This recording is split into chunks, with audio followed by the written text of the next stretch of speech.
Hello students, आज के Indian geography के इस लेक्चर के अंदर वनों के विकास व संरक्षण संबंधित का विस्तार से अध्ययन करेंगे। इसके अंतर्गत भारतीय वन सर्वेक्षण जो है वानिकी अनुसंधान परिषद के बारे में विस्तार से अध्ययन करेंगे। भारतीय वन नीति 1988 के बारे में विस्तार से अध्ययन करेंगे और national forest action plan NFAD 1988 और लास्ट में भारतीय वन आयोग 2003 के बारे में विस्तार से अध्ययन करेंगे। जो भारत का जो हमें टारगेट पहले अपने डिस्कस किया था कि भारत में जो वनों का क्षेत्र है उसको 33% तक पहुंचाना है और इसी दिशा में जो है सरकारें जो है कार्य कर रही हैं। यूरोप जैसे पश्चिमी देशों के अंदर भी इस तरह के कई कार्यक्रम चलाए गए, जैसे उनमें एक महत्वपूर्ण है ग्रीन वेव चलाया गया है और उससे काफ़ी फ़ायदा भी मिला है। और इसके कारण जो है वन संरक्षण के लिए विश्व में अनेक देशों में कुछ जो system warning system fire warning system लगाए गए हैं, फायर टावर्स बनाए गए हैं, दूरबीन की सहायता से वनों की देखभाल की गई है और आग का नियंत्रण और गैर कानूनी कटाई पर नियंत्रण मिला है। वृक्षारोपण एक महत्वपूर्ण उद्देश्य है। वनों की जो लकड़ी के लिए काटा जाता है और काटने के बराबर जो है दोबारा दोबारा से उन स्थानों पर वृक्षारोपण किया जाना चाहिए। वृक्षों के काटने के तरीके में सुधार होना चाहिए। ये एक हमारे पास पॉलिसी महत्वपूर्ण है क्योंकि जो वृक्ष जो है वो खराब हो जाते हैं या पूर्ण विकसित हो गए उन्हें काटा जाना चाहिए और काटने के बाद दोबारा वहाँ पर वृक्षारोपण की क्रिया होनी चाहिए। वनों की रक्षा के लिए ये एक महत्वपूर्ण उद्देश्य है और ये जो रक्षा है वो प्राकृतिक आपदा से हो सकती है, कीड़ों से हो सकती है। उन्हें बचाने के लिए प्रयास करने चाहिए। निगरानी इनकी महत्वपूर्ण है वनों की और आग पर नियंत्रण।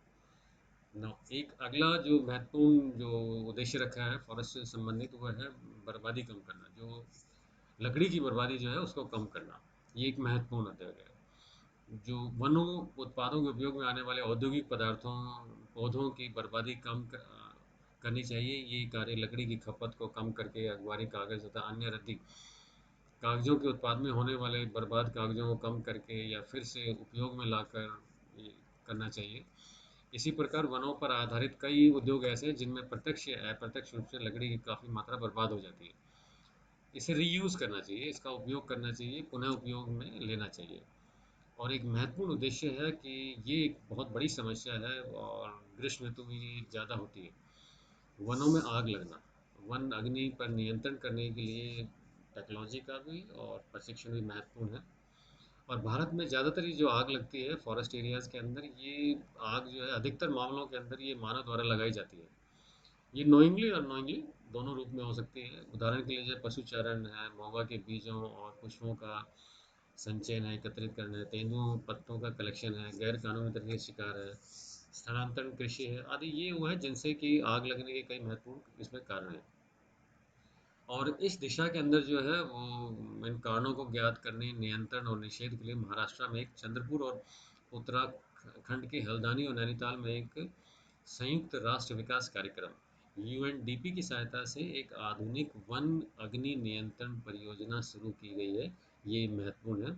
वर्तमान में यह योजना 11 राज्यों में चल रही है। इसे आगे भी दूसरे राज्यों में विस्तार करने की योजना है। नाउ एक हमारा महत्वपूर्ण डिपार्टमेंट है फॉरेस्ट से संबंधित, वो भारतीय forest survey of India, department of forest environmental science का ये सर्वे कराता है। और इस सर्वे के आधार पर जो है पौध वनस्पति का जो आवरण है, वृक्षों का जो ग्रीन एरिया है उसके बारे में सही ज्ञान हमें प्राप्त होती है।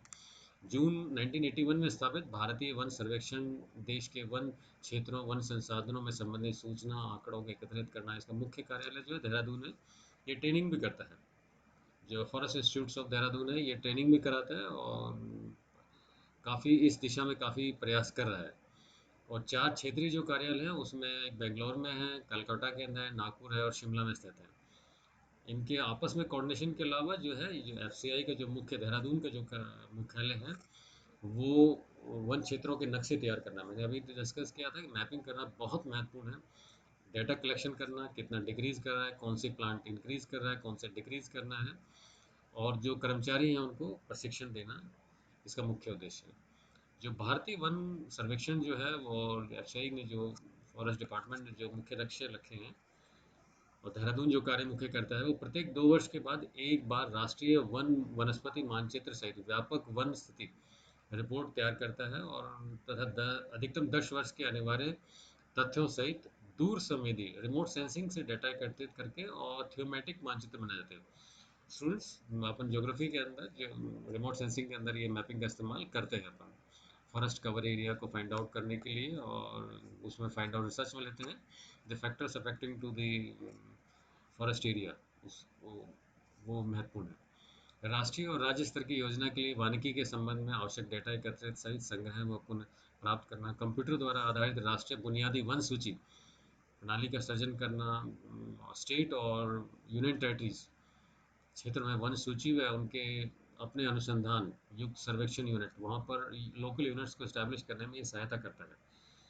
अगेन जो है राज्य और यूनियन टेरिटरी जो है वो भारत सरकार के विभिन्न स्तरों पर जिम्मेदारी वहन करने वाले जो फॉरेस्ट के वर्कर्स हैं, जो that may be starting from the guard to DFO, इन सब को जो है प्रशिक्षण का कार्य जो है ये करता है।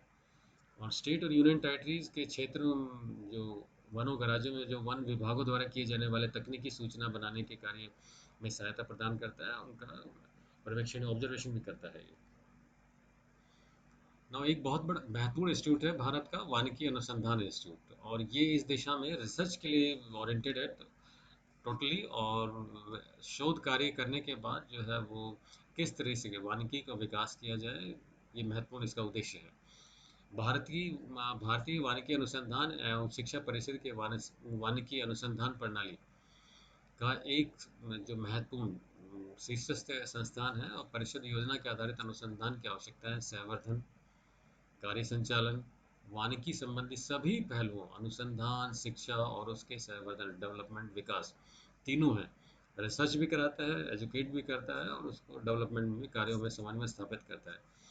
परिषद ने इस क्षेत्र में आने वाली समस्याओं को दूर करने के लिए वानिकी अनुसंधान पर आधारित समाधान खोजे, जिसमें जलवायु परिवर्तन, जैविक विविधता संरक्षण और डिजिटिफिकेशन आदि महत्वपूर्ण है, और इनके कारण जो है वो फॉरेस्ट पे क्या इफेक्ट पड़ रहा है उसके समाधान खोजने के लिए ये रिसर्च इंस्टीट्यूट कार्य कर रहे हैं।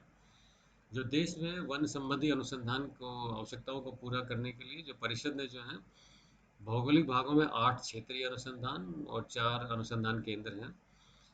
जो परिषद के अधीन जो है 6 अनुसंधान संस्थान और 4 उन्नत अनुसंधान संस्थान है, और उसमें जो है सबसे महत्वपूर्ण है देहरादून रिसर्च इंस्टीट्यूट।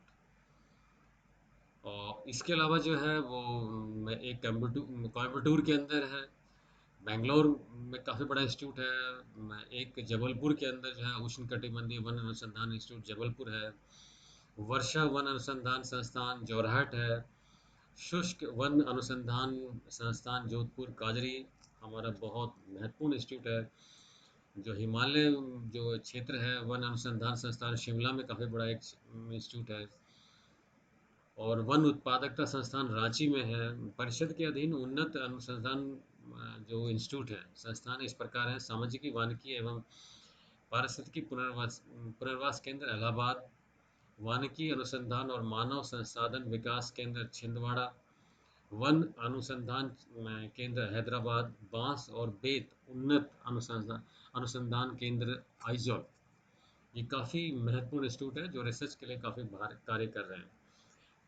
जो इस संबंध में वनों की जो लक्ष्य है 33% है प्रतिशत जो है उसे निर्धारित करने के लिए निर्धारित कर और उसे अचीव करने के लिए भारत में जो पहली वन नीति फॉरेस्ट पॉलिसी ऑफ इंडिया जो है वो 1988, परंतु इससे पहले 1952 में प्रयास किया गया था, और वन नीति 1952 को वर्ष 1988 में 88 के संशोधित किया गया, और संशोधित वन नीति 1988 का मुख्य आधार वनों की सुरक्षा, संरक्षण और विकास। जो 1908 की जो 88 की जो फॉरेस्ट पॉलिसी है उसके 3 एजेंडे हैं: सुरक्षा, संरक्षण और विकास। और इसके जो है इसके तहत जो है वो मुख्य जो लक्ष्य लिए गए टारगेट जो लिए गए हैं वो इस प्रकार है। पहला जो है पारिस्थितिकी संतुलन के संरक्षण और अनुप्रस्थान द्वारा पर्यावरण स्थायित्व को कायम रखना, इकोलॉजी को कंट्रोल इकोलॉजी को बनाना, उसका संरक्षण करना, प्रिजर्व करना आदि महत्वपूर्ण है। प्राकृतिक संपदा का संरक्षण, नेचुरल रिसोर्सेज का कंजर्वेशन, नदियों, झीलों, अन्य जलधाराओं के मार्ग में क्षेत्र में भूमि कटाव, इरोजन, रोकना, नियंत्रित करना, उसके लिए प्रयास करना। व्यापक वृक्षारोपण करना, प्लांटेशन। और अपन ने पिछले लेक्चर में पढ़ा था सामाजिक वानिकी, social forestry and agriculture forestry, दोनों के बारे में विस्तार से अध्ययन करेंगे। और इनके माध्यम से, दोनों प्रोग्राम्स के माध्यम से वनों और वृक्षों को जो एरिया है उसे वृद्धि करना, कवर्ड एरिया को वृद्धि करना।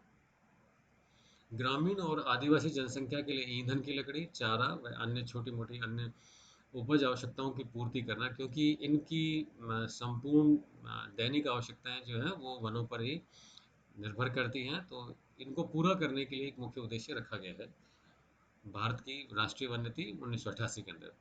राष्ट्रीय आवश्यकताओं की पूर्ति के लिए जो वनों के उत्पाद हैं, प्रोडक्ट जो प्राप्त हो रहे हैं, उनमें वृद्धि करना। और जो वनों के जो प्रोडक्ट हैं उचित उपयोग को प्रोत्साहन करना, इनक्रेज करना, लकड़ी का अनुकूल विकल्प ढूंढना, सब्स्टिट्यूट ढूंढना। और वन संरक्षण हेतु जन भागीदार, ये सोशल अवेयरनेस से संबंधित जो प्रोग्राम है उसके अंदर अपन ने डिस्कस किया था। एक महत्वपूर्ण सोशल फॉरेस्ट्री, उसके लिए करना एक महत्वपूर्ण इसका उद्देश्य है। इसके अतिरिक्त 1988 में भी वनों की कटाई में गैर वानिकी उद्देश्यों के लिए वन भूमि के प्रयोग को रोकने संबंधी फॉरेस्ट कंजर्वेशन एक्ट 1980 में भी संशोधन संशोधन किया गया, रिफॉर्म किया गया। और नियमों के उल्लंघन के लिए विभिन्न प्रकार के दंडों का प्रावधान किया गया। और यूएनडीपी के सहयोग से 1984 में जंगलों को आग से बचाने के लिए एक modern forest fire control project शुरू किया गया है। ये क्वेश्चन बनता है, 1988 की जो वन नीति में जंगल तथा जंगलों में रहने वाले जीवों के बीच में कोऑर्डिनेशन स्थापित करना। आदिवासी हैं, क्योंकि आदिवासियों की दैनिक आवश्यकताएं जो है जंगलों पर ही निर्भर करती हैं, परंतु जो है इन आवश्यकताओं को पूर्ति के लिए प्रयास करना। और इन क्योंकि उनको अनुमति नहीं है कि इन पेड़ों को काटे, ईंधन लकड़ी को काटे, तो जीवन जो इनकी आवश्यकताओं को पूर्ति के लिए दूसरे प्रयास करना एक महत्वपूर्ण है। और सामंजस्य स्थापित करना, अनियंत्रित तरीके से बढ़ती हुई जनसंख्या, ये एक बहुत बड़ी समस्या है भारत के लिए। और एग्रीकल्चर, जो दो बड़ी सच्चाई, एग्रीकल्चर के साथ सिंचाई जो है और खनन के कारण जो है वनों को नुकसान जो है उसको रोकना, इस नीति के कुछ महत्वपूर्ण उद्देश्य हैं। एक भारत का जो एक महत्वपूर्ण जो प्रोग्राम है वो है national forestry action programme, NFAP।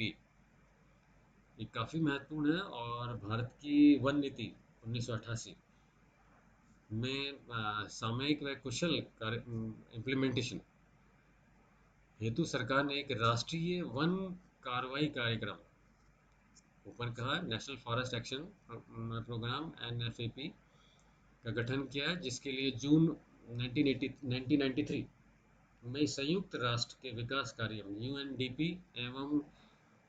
एवं FAO के साथ एक प्रोजेक्ट तैयार किया गया।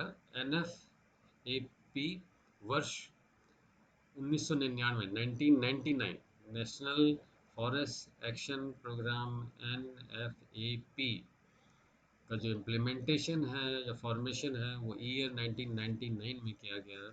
इसके अंतर्गत अगले 20 वर्षों में भारत के वनों के को जो है वो कंटिन्यूस सतत विकास के लिए व्यापक कार्य योजना तैयार करना है। जो राष्ट्रीय वानिकी कार्रवाई कार्यक्रम का उद्देश्य है देश के कुल, ये मैं डिस्कस किया स्टूडेंट्स, कि जो हमारा टारगेट है 33% उसको अचीव करना, इसका मुख्य उद्देश्य है NFAP का।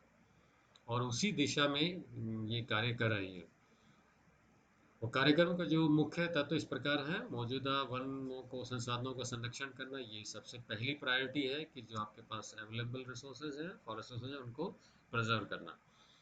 वन जो उत्पादकता का सुधार करना, वन उत्पादकों की कुल मांग में कमी लाना, नीति व संस्थानों में फ्रेमवर्क को मजबूत करना और वन क्षेत्र में वृद्धि करना, वही 33% का टारगेट हमें अचीव करना है। नाउ एक और प्रोग्राम चला जो सबसे महत्वपूर्ण है, वो फॉरेस्ट फायर। और फॉरेस्ट फायर को रोकने के लिए जो है इस दिशा में सरकार ने काफ़ी महत्वपूर्ण कार्य किए हैं। और इसके लिए उन्होंने फायर लाइन्स का विकास तथा आग लगने वाले मौसम विशेष के दौरान अग्नि रक्षकों की नियुक्ति के अतिरिक्त निगरानी स्तंभ की स्थापना की। इस दिशा में महत्वपूर्ण कार्य किए जा रहे हैं, क्योंकि इससे जो है वनों को सबसे अधिक जो है हानि हो रही है।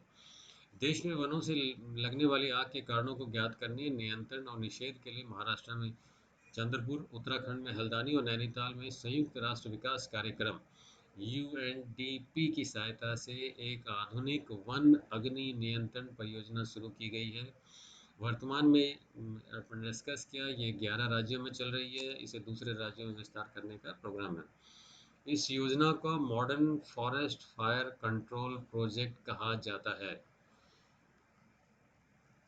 नौ इसके बाद एक इस दिशा में जो महत्वपूर्ण कार्य किया गया भारत द्वारा, वो भारत वन आयोग बनाया गया। और वन मंत्रालय ने फरवरी 2003 में भारत में मुख्य न्यायाधीश BN कृपाल की अध्यक्षता में राष्ट्रीय वन आयोग का गठन किया। इसमें 6 सदस्य दिए गए और आयोग ने राज्य, केंद्र शासित प्रदेशों, अन्य संबंध लोगों से विचार विमर्श कर 28 मार्च 2006 को अपनी रिपोर्ट जो है वो प्राइम मिनिस्टर को सौंपी थी। और रिपोर्ट में वन नीति, संवैधानिक ढांचा, वन प्रशासन आदि के अलावा वनों और पूर्वोत्तर ईस्टर्न रीजन के अंदर ये बड़ी समस्या है। अपन ने डिस्कस किया था कि जो पूर्वोत्तर के राज्य हैं उन्हों के वनों के क्षेत्र में कमी आई है। कृषि वानिकी, एग्रो फॉरेस्ट्री अपन ने डिस्कस किया। सामाजिक वानिकी, सोशल फॉरेस्ट्री के बारे में अपन ने पिछले लेक्चर में पढ़ा था। प्राकृतिक संसाधनों में वनों और वित्तीय समर्थन जैसे विशिष्ट मुद्दों पर अलग से विचार किया गया है। न जो राष्ट्रीय वन आयोग जो महत्वपूर्ण सिफारिशें दी हैं, जो कुछ महत्वपूर्ण सिफारिशें हैं वो निम्न प्रकार हैं। ये क्वेश्चन बन जाता है। पहला है राष्ट्रीय वन नीति 1988 में किसी का परिवर्तन सुझाव नहीं है। उद्देश्यों की पूर्ति के वनों के प्रकार, भौगोलिक वितरण के अनुसार अधिकतम वनों का जो क्षेत्र है उसको इंक्रीज करना। और भारतीय वन अधिनियम 1927 में संशोधन करना। वन विभाग द्वारा जैव विविधता में अधिनियम 2002 और पर्यावरण सुरक्षा अधिनियम का क्रियान्वयन करना। वन संरक्षण अधिनियम 1980 को संशोधन ढिलाई नहीं है। और मानव पशु संघर्ष आदि को बचाने के लिए जन जीव संरक्षण अधिनियम के तहत प्रजातियों का पुनः अनुसूचित करना। और 1988 में वन नीति में कोई बदलाव नहीं किया गया है इस क्षेत्र के अंदर। Thank you.